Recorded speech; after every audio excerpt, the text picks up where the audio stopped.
তো জন্ম নিয়েছি যখন মার পেট থেকে, মৃত্যু একদিন হবে, দেহের সঙ্গে মৃত্যু হয়েছে, সবারই হতে পারে।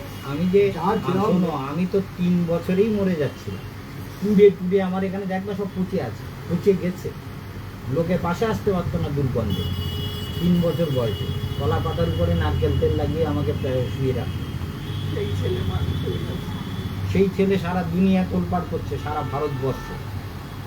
পুড়ে মরে যেতাম সেই সময় যদি না দেখতো। মার মেজো মাসি মিলে দুজন দিন রাত আমার জন্য সেবা করতো, তো তারা আমারে বাঁচিয়েছে। সেই জন্য মা মাসিদের জন্য আমি যতটুকু পেরেছি করেছি। আমার মাও ক্যান্সারে মারা গেছেন, ব্রেস্ট ক্যান্সার। মারও লিভার ক্যান্সার হয়ে গেছিল, লিভার ক্যান্সারে মারা গেছে।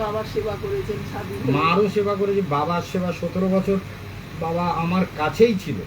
তারপরে মৃত্যুকাল পর্যন্ত বাবার জন্য, বাবা বলছে আমি ওখানে থাকবো কী করে, আমার জন্মভূমিতে মরার ইচ্ছা। বাবার জন্য বাড়ি করে দিয়েছি, বাথরুম অ্যাটাচ বাথরুম, জলের ব্যবস্থা, বাড়ি, পুকুর ঘাট, দুনিয়ার সব অ্যারেঞ্জমেন্ট করে দিয়েছি। দিয়ে বাবাকে বলেছি, বাবা যখন জন্মভূমিতে মরতে চায়, খাট টাট বিছানা সব গাড়ি করে নিয়ে বিছিয়ে দিয়ে, তারপরে ছোটো ভাই বলছে বাবাকে কি খাও, আরে কী লাগবে বল, বলে আমার একটা মাছের ঢের করে দাও। মানে কর, কত টাকা লাগবে আমি দিচ্ছি, করে দিয়েছি। দিয়ে তারপরে টাকা দিয়েছি।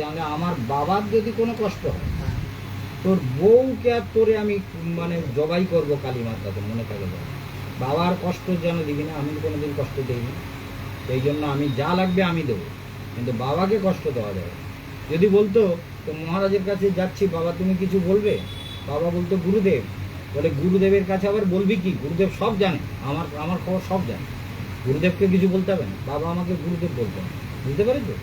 মনে রাখবা, সাংঘাতিক ব্যাপার। 8 বছর বয়সে আপনাকে বিয়ে দিয়েছিল। হ্যাঁ।